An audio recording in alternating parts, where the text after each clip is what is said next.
Semangat pagi. Hari ini kita belajar materi yang baru yaitu KD2 mengenai menganalisis kulit kepala dan rambut. Nah, kamu perhatikan baik-baik ya setiap slide-nya. Nah, yang pertama yang kita bahas itu mengenai anatomi kulit kepala dan rambut. Nah, yang pertama itu mengenai struktur rambut. Nah, struktur rambut itu terdiri atas sel-sel tanduk dan terbagi atas dua bagian, yaitu batang rambut dan akar rambut. Nah, di sini yang pertama kita bahas mengenai susunan batang rambut. Nah, yang perlu kamu pahami, batang rambut itu apa sih? Batang rambut itu adalah bagian rambut yang kelihatan di atas permukaan kulit. Nah, untuk struktur rambut ini akan Ibu bahas secara garis besar ya. Untuk lebih detailnya nanti akan kamu pelajari di pelajaran anatomi dan fisiologi. Susunan batang rambut terdiri atas tiga, yaitu kutikula, korteks, dan medula. Sekarang kita bahas ya dari kutikula ataupun selaput kulit ari. Ini berbentuk seperti sisik-sisik ikan. Ini bisa kamu perhatikan di gambar. Biasanya pada rambut yang kasar ini lapisan kutikulanya besar, sementara yang halus biasanya kutikulanya juga halus.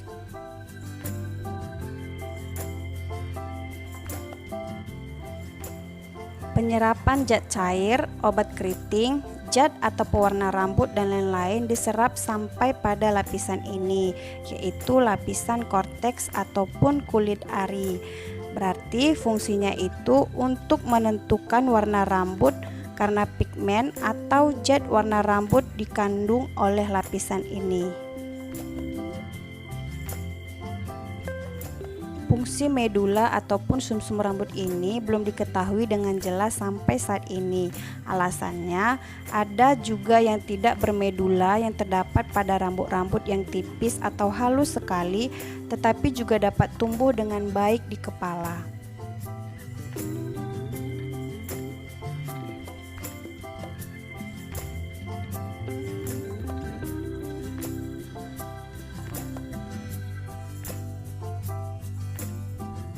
Kita masuk yang kedua tentang struktur rambut, yaitu adalah akar rambut.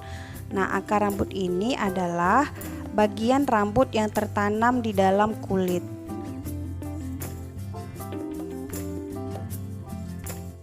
Di sini akan kita bahas juga struktur yang terdapat pada akar rambut. Yang pertama itu adalah hair bulb. Fungsi dari hair bulb ini adalah untuk melindungi papil rambut.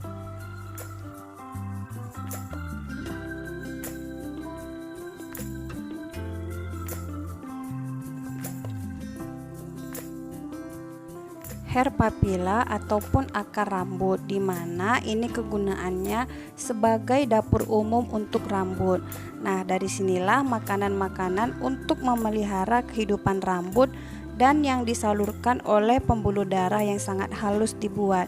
Nah, jadi kalau misalnya rambut kamu rontok, berarti hair papilla kamu itu kurang kuat ya. Hair follicle atau disebut juga dengan kantong rambut. Nah, ini tempat bertumbuhnya rambut. Di dalam folikel ini bermuara kelenjar lemak ataupun palit.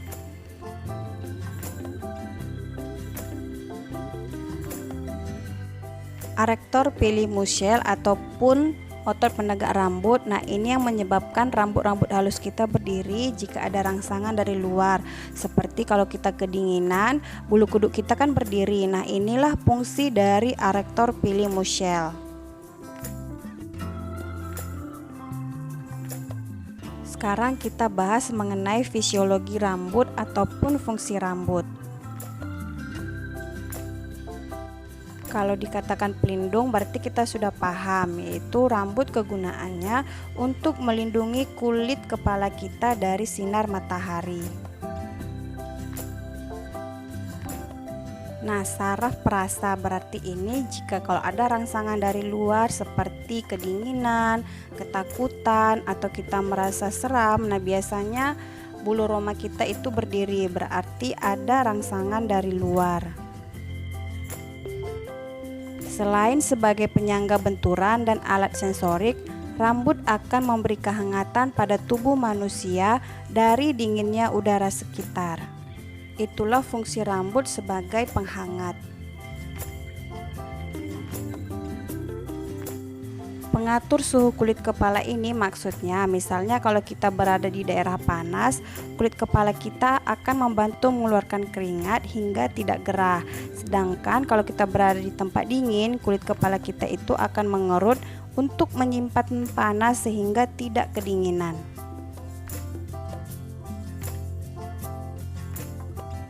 Kalau penambah kecantikan berarti sudah paham ya.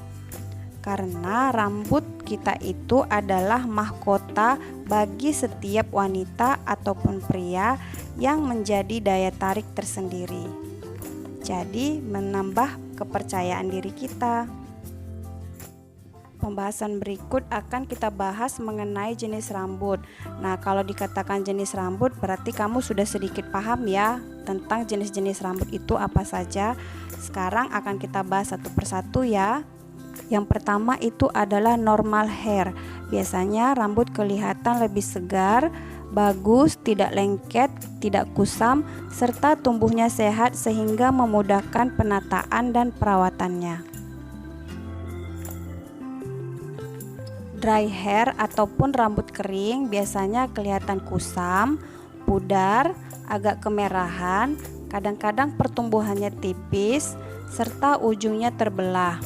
Jika diraba dengan jari terasa gemerisik, rapuh, mudah putus, dan susah diatur. Itulah jenis rambut kering. Nah, kalau oily hair ataupun rambut berminyak, biasanya kelenjar palitnya lebih aktif sehingga menghasilkan sebum yang berlebihan. Akibatnya rambut menjadi basah atau lembab dan kelihatan mengkilat, tebal, dan lengket. Jika diraba akan terasa basah dan lekas kotor.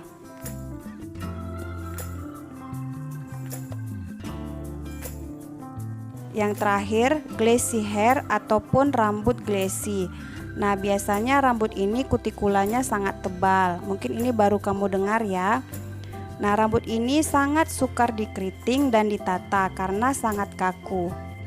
Ciri-ciri rambut ini yaitu sangat kaku, sukar basah jika disiram air, proses peresapan obat sangat lama jika dikeriting, dan mudah lepas jika disasa. Pembahasan berikut kita bahas mengenai bentuk rambut. Di sini kita bahas satu persatu ya. Rambut lurus. Rambut lurus ini bentuk penampangnya bulat dan panjang, dan jika dikeriting bentuk penampangnya itu tidak berubah. Rambut yang berombak bentuk penampangnya oval dan panjang. Sedangkan kalau yang keriting bentuk penampangnya itu pipih dan panjang. Jika diluruskan bentuk penampangnya juga tidak berubah.